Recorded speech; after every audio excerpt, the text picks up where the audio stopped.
the affirmation can always just be rejecting every single consequence. You can now reject that in the first, because to be a skeptic is such as to will yourself as a skeptic, or will use a choice to be skeptic, which is that you can also do that. Also, you can do the first response, which is that you can never doubt yourself as a skeptic in the first instance, because to doubt yourself as a means that you prove yourself as a thinker in the first instance. You can never doubt yourself as existentialism, which uniquely resolve this paradox. Finding these outweighs other frameworks, because after these means you evolve into skepticism means that the entirety of the affirmation is just completely not unique at this point. There's no reason why you should prefer it or even use it in the first, because it just means that you can just reject it on face. Second is this the second thing I'm going to go first. There's that we non-unique the entirety of the affirmative framework. Your things are just based upon rules and ethics and constantly be applied to people. All of our arguments prove that you can see that 100% of the syllogism, which is I'm going to be winning it on strength of like claims to external a priori truths failed. That's the thesis of the NC. I'm going to go for the third argument, which is that action theory. Even if there are a priori claims, there's no objective way to satisfy things like universal principles. It's ultimately up to ethical self-determination whether or not they were to act on them in the first place. Two back to quenching the entirety of the affirmative framework, which always is showing lacking that even if they are able to act on these principles, there's no objective way to satisfy them, which is that they're probably going to be dissatisfying their first. The second thing is that it means that if you develop into existentialism, because it means that if you make a choice to choose your framework, that's still predicated in the fact that you have the ability to use that choice in the first. It means that my framework hijacks now. The conclusion of the framework was the star evidence that if existential conclusion we can construct consumption is good freely, if we can pass judgment in deceiving ourselves, that means that we should expect the total freedom, because there's no way you can do that. You choose to will yourself into current stuff, which is that you go to total freedom. The 100% strength of link on the syllogism means also that the third way you can evaluate this debate. If I go through and I put some mitigatory defense or at least some good responses back on the affirmative framework, which isn't conceded, it just means you can vote negative on strength of link, because the entirety of the anti-syllogism was conceded. Now, their responses. Starting on the NC's Republican stuff first, non-unique, if you read comparative wills, we are also going to compare to the affirmative framework. Everything can be done in the affirmative framework in the context of consequence. That you can say that victim blaming or different things like that are good. If they solve a bigger consequence, things like that are also repugnant in the world of the app. You justify repugnance to yourself greater repugnance. You still buy back in your repugnance army. Second thing is that if something is truly repugnant, you can will yourself in accordance with stuff. The free market justifies you can will yourself in accordance with different things that are able to have that. If you think something is bad, existential justifies that you should be able to do this and will yourself in accordance with that in order to do that. Third is that the free market uniquely resolve 100% of the situation. You can just will yourself in accordance with whatever you want to be able to do, and say that the free market will just exclude things that they think are unnecessary or boundary. The free market always be ruled out. Therefore, is that there's no impact in the context of the NC. Even if these things are bad, the consequences based on the NC only cares about intention, which is the third. The fifth argument that existentialism doesn't justify anything. There's no a priori truth. You can always just choose not to do these things. There's a reason why this is uniquely will happen underneath the NC. Fifth is that there are alternative capitalism when the NC is try or die for all the free market arguments, because they say that all the choice and binding is to prove that the only thing that can happen is underneath the world the alternative. Now, the inequality argument first thing is that you can just will yourself in accordance with such a way to be able to include history. That was the argument I made earlier. You can just talk about that here, which is that we can take into account, which is that we hijack this argument. Second thing is that it's not abstract. The NC takes into account specific examples of the subject and what can happen. That's also one of the responses I made on the affirmative framework, which is that we are the only thing that can actually take into account. We take both the good and the evil of people. That's one of the things that happens. There's no a priori truth. We can always just will themselves according to the bad things. That we are definitely not abstract. We can take a different history. Third, begs the question why we care about history. This is terminal back to the argument. There's a reason why we care about this, or unifying history, why I care about theory. We only care about providing people with a binding or categorical action that can be able to take, which is in the context of the NC. This has no impact. The fourth argument is that even if these things are atemporal, this means the consequences doesn't ignore these things too, because consequential does not look to things like history. It literally cares about the future, which is that you definitively ignore all these situations you buy back in your argument. Now, the plea bargaining structurally coercive argument. First thing is that you can never do something or ban something for a greater, and you can see the urban evidence which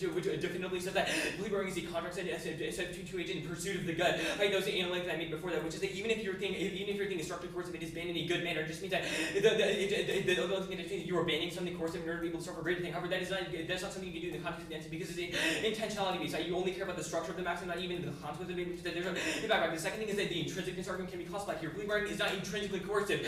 What it means is that you have to prove in every single situation plea bargaining is something that is intrinsically coercive. It just proves that plea bargaining is being misapplied, even in the context that you're not proving the reasons why. Plea bargaining specifically, the concept of it, is something that uniquely triggers arguments we do. There's no impact to the fourth argument. And third is that it's good for you and if it's dependent. You can do a bunch of terms of it, which is that Charles are uniquely worse to prove that plea bargaining is here. The argument that I'll extend here is that jurors are also racist to your subject opinion of 12 prosecutors, which is that plea bargaining is uniquely better. I need the consequences mindset. Now, yeah, starting in the framing.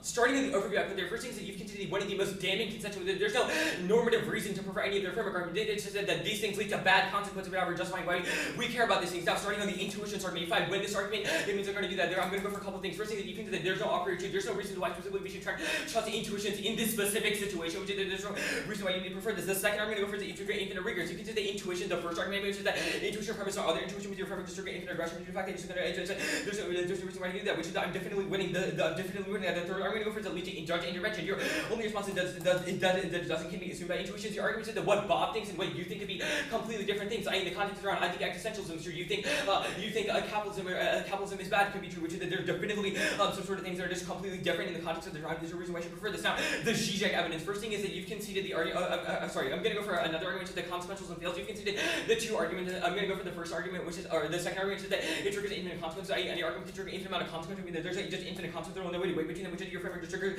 permissibility. The fact that you're never able to resolve these issue. Only the entity can resolve that. Now, the Rao evidence. First thing is you concede that we are categorically binding, which is that we do care about this in the context. We are always there in every single situation. Existentialism is there in this context, and we link to this argument. Now, the Zizek evidence. I'm going to go for two responses to this. First thing is that free market reorders have resolved this, and we were able to resolve the social hierarchies. The second thing is that we divorce ourselves from the state in this specific context.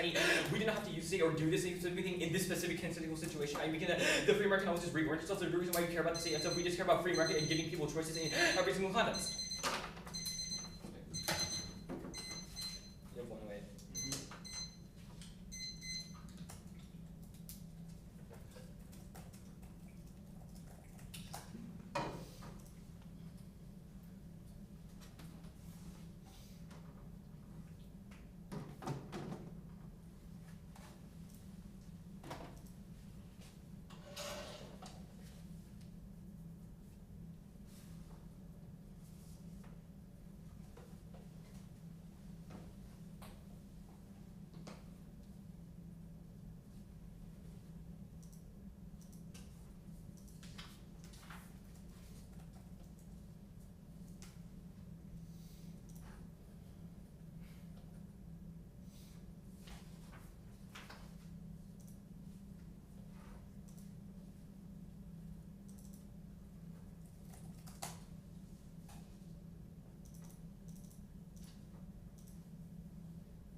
Case advantage, case framing, DMC.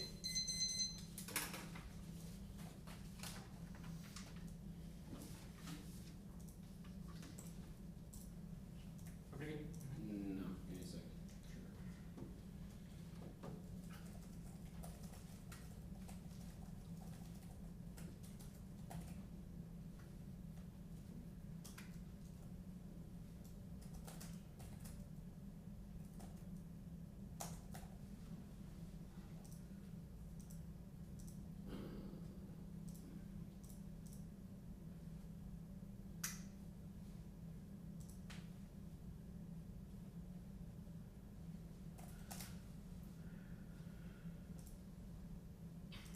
Okay.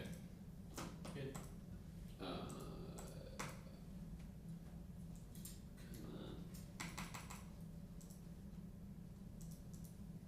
Okay, yeah. Got it. Yep. Okay, cool. Neoliberal approach to the criminal justice cause state failure and a range of violations of human rights as well as extinction, which is the endorsed evidence. This should frame your impact calculus. The act solves extinction, which they've conceded is an incredibly counterintuitive thing to sanction because it causes billions and billions of deaths, as well as preventing all future generations. If they win that, human life or the freedom of choice is an important thing. Then preserving that should be something that should be at the top of your decision, and that which means that the act is a prerequisite. Even if they win their impact, you should preserve extinction a priori, which was conceded from the last speech. They've also conceded. This also means that there are violations of rights and restrictions on freedom in the status quo. Insofar as I have one comparative rules on the NC globe, proves that the NC does not have an impact, which means that even if they want to have stronger strength of link, there's no impact to the NC. So the app always they concede that we solve all of trials and that poor black and brown people won't be prosecuted anymore, which means that we don't solve any, we don't have any of their trials bad offense. The framing page, the first thing I'll address is this infinite consequence argument because it's plain silly. They've conceded that people logically do not have infinite consequences because there's obviously a line. Dropping my pen would not cause extinction, but allowing neoliberalism to continue rampant when plea bargaining can stop that would be a consequence. Even if there's no single line, it definitely does exist, and there's obviously something and we obviously have evidence that we can make predictions based on probability, etc., which they conceded from the last speech. The evidence is that courts must use consequentialism and can't have overarching decisions based on moral philosophy because they're accountable to the public, which means that they have to use consequences. It's empirically proven that when a philosopher submitted a brief, they were just like, or not, and said that they have to use consequentialism. They've also conceded an actor specificity argument that the plan is done by the Supreme Court, which means that there is no obligation to preserve individual freedom of choice, etc., rather just to promote the best consequences, which is an actor accurate specificity argument that they've conceded, which means that you should prefer the F framework. The freedom of choice is an illusion. That Zizek and McNally evidence indicate that we should focus on the way that we should focus on history and the way that materialism and inequality is structured freedom of choice. Their idea of what freedom of choice is incredibly perverted, because obviously we wouldn't say that like people like slaves have the freedom to do whatever they want, or that victim or that rape survivors should be blamed for getting raped because they made a choice to get raped, because obviously those things are repugnant. Even if there are infinite regress and there's an infinite regressive intuition, that doesn't have any impact insofar as we know those things to be bad, and there are a priori truths, because things like racism are bad, and that rejecting that is something repugnant that you should reject. And the last argument is that there's no bindingness. Yes, there obviously is bindingness, because the court should take actions that maximize consequences, which is the route evidence, the NC proper. The top thing is comparative rules. They conceded reciprocity, so they get a 2-to-1 advantage. Otherwise, because of things like this proves that the NC does not have an impact, which I already impacted out above under the epistemic body framework or whatever. They are not winning strength of link, because their impact of the thing is just, oh, people can't choose things, but that pales in comparison to violations of human rights, massive structural violence, and extinction, which you should definitely vote affirmative. The argument I'll go for here, I explained this a little bit before, but that the rule is based on is historically mediated, and that their sort of framework locks in things like inequality, things that are always already. That freedom of choice is something that is available to everybody, which is bad, because it's not things like poverty and racism, etc. constrain choices, which means that their sort of idea of freedom of choice is always already shaped by the world around them, which means that they cannot solve, and that the NC is not an accurate prediction of the world. They've conceded that action theory is not true, because people take actions to produce the best consequences.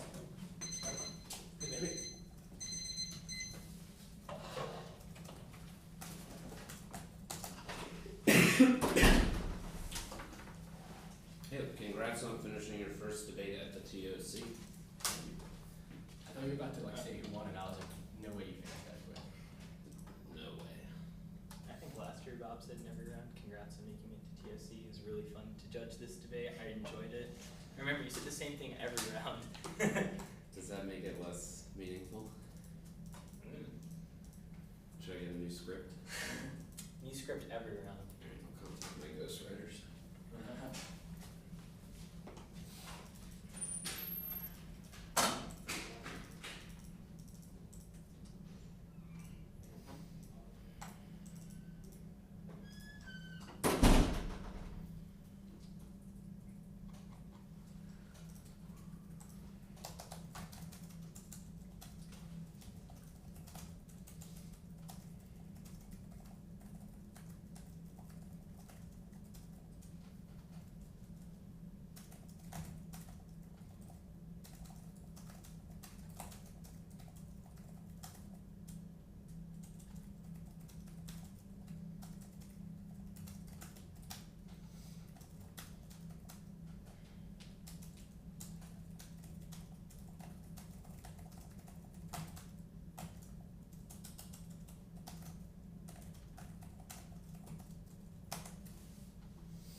can you grab it? Yeah.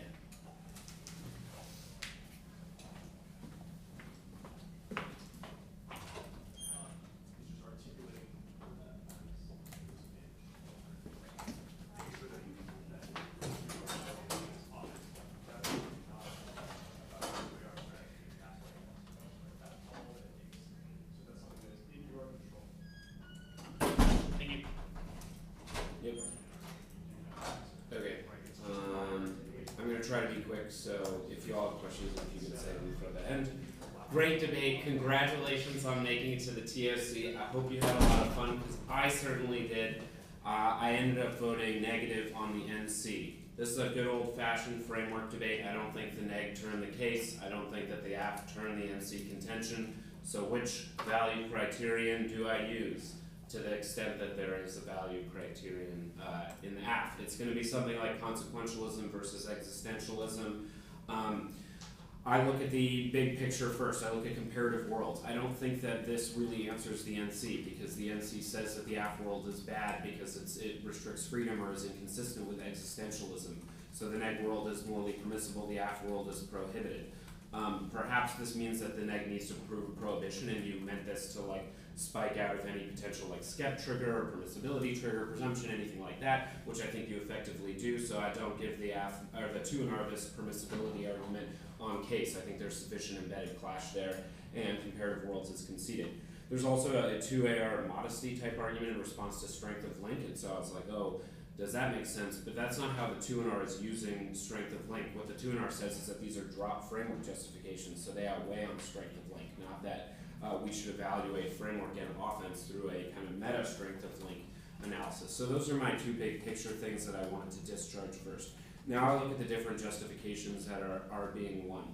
I look at the AF justifications first. The first one is this idea that freedom and choice is mediated by social inequality. That's the Zizek, that's the McNally, and it's made in response to the NC, the atemporal argument. I thought that the neg did a better job on a line by line in the 2 and R, and that the 1AR extensions were kind of meager and not really right for a framework debate. Like they were, they might be used to answer like an ontology argument or like some, not in the K sense, but like some kind of K framing that is abstract or like ideal theory, but you didn't really apply it in this debate. The extension in the 1AR was just like freedom of choice is liberalist propaganda that coerces people under a guise of freedom. And I think the neg is right to point out that like that assumes some kind of consequentialism, and it's unclear what framework impact that has. Like, does that mean that freedom is not morally valuable, or freedom is impossible, or that the neg should be critiqued or is reprehensible for forwarding freedom type discourse? Because it kind of seems a little like pre-fiat-y, like you shouldn't endorse freedom stuff. So maybe this could be like a TJF, like don't endorse freedom frameworks because they reify inequality, like in debate or in the world.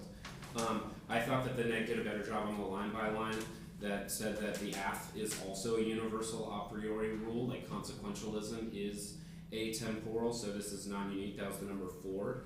And then also the number 2, that existentialism is super particular because it doesn't believe in like rules. It's like every individual in that circumstance has a choice. And I think you could have been clearer on this flow in the 2 and R. I didn't really understand the number 1 and 3 exactly, or how they were comparative. Overall seemed pretty defensive. I think that the 2 and R needs to do a better job on this response, comparing this framework justification to what the neg is winning. And that was the hardest part of this debate for me. So I thought the neg was winning that justification. I thought the AF was winning actor specificity. I like the PAS example. For what it's worth, there's a really cool example pending now where in the Second Circuit, some philosophers are saying that chimpanzees are persons, and the court is unlikely to care about what philosophers think of chimpanzee personhood. But I like this card. I thought actor specificity was good, but it wasn't comparative. You didn't say why actor specificity as a framework justification should outweigh the neg framework justifications, which is going to be relevant later. So you have a 1 justification, but it's not weighed. Then the third AF argument is repugnancy, but there's a drop non-unique that consequentialism is also repugnant because it permits like slavery being obligatory to prevent worse slavery. So it allows the exact same types of conclusions. I don't have a response to that. Then I go to the NC. I think the NC is winning pretty much like the justifications we're in the 1NC. So like the NC can avoid skepticism.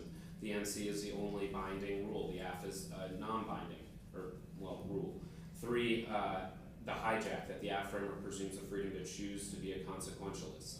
So now I have the affluence actor specificity and maybe a little bit of the social inequality, and then the neg has these 3 justifications that I don't think the AF really well answered. I think that 2 and R makes this clear strength of link argument that like, look, these are dropped, and in the absence of any other weighing, I kind of like strength of link weighing. I also think that the hijack and the bindingness arguments kind of answer actor specificity because it says judges are free to choose or not choose consequentialism, and this bindingness idea is like what it means to be a person or a reasoner, which would apply to all people. It's not great, but like when I compare the arguments side by side, I feel like that one better answers, because I don't have a reason why judges like could not be existentialists or like why they would be utilitarians, right? Like the fact that they're not moral philosophers probably means that they don't use like some overarching neoliberal theory of the world either, which is not something that the neg says, but when I'm comparing these 2 warrants, I have to think like, is there a really strong actor specificity linked to the F, from the F framework? Yeah, and the neg at least has some game on this because it says like, oh, my bindingness answers this on case, but it's not great. So I'm just left to compare 3 framework justifications with the one I think the F wins, and I think the neg is, has more and better and responsive, especially the hijack argument. Okay, some little pieces of advice real quick. Here's how I thought that you could have won. Actor specificity is a theoretical justification. Just say it, just be like, education outweighs your moral, like, philosophy. Even if your framework's true, it's uneducational, we should be more. Actor specificity is good. 2, I think you could do a kind of modesty framing in the 1AR. The RAU card, I think, provides a warrant for that. So say, like, consequences can never be avoided. That doesn't mean we have to maximize consequences, but it means they should never be wholly excluded. That sounds a lot like what I would say if I were going for an epistemic modesty argument. 3, I think that 1AR needs to line by line the NC framework, just period. You've got to answer some of this stuff, like how it avoids skep. Maybe some judges aren't going to care about that. I'm going to care about that. 4th, say the neg framework is a nib. Like, it's very unclear how the AF could ever be consistent with existentialism, and you need to ask about that in cross-ex. Even if you don't read a whole like nib's bad shell, it protects your turns, because you can be like double bind either your framework's unfair or you allow the AF to have some offense under it, in which case I can, weigh the case or weigh something against the neg contention. Does that make sense? Yes. Okay. Anything else? Oh, there are some weird kind of inconsistencies. Like, it's weird in the 1NC thematically for you to say, cap is good, freedom is good, and then be like, but conservative judges are the worst. Like, there's not direct tension, but like, it is a little weird. Yeah, a lot of the terms might contradict. Yeah. So just something to think about. Do you think that like an answer to the actor specificity stuff that could also go into bindingness stuff is just like the court is an actor in and of itself, not composed of individuals that are making actions? Oh yeah. No, yeah, you definitely, yeah. So like a classic, like, it's like the reverse of, yeah, state not a moral actor, and that's good. Yeah. Yeah, I think so. Yeah, thanks. All right, good luck.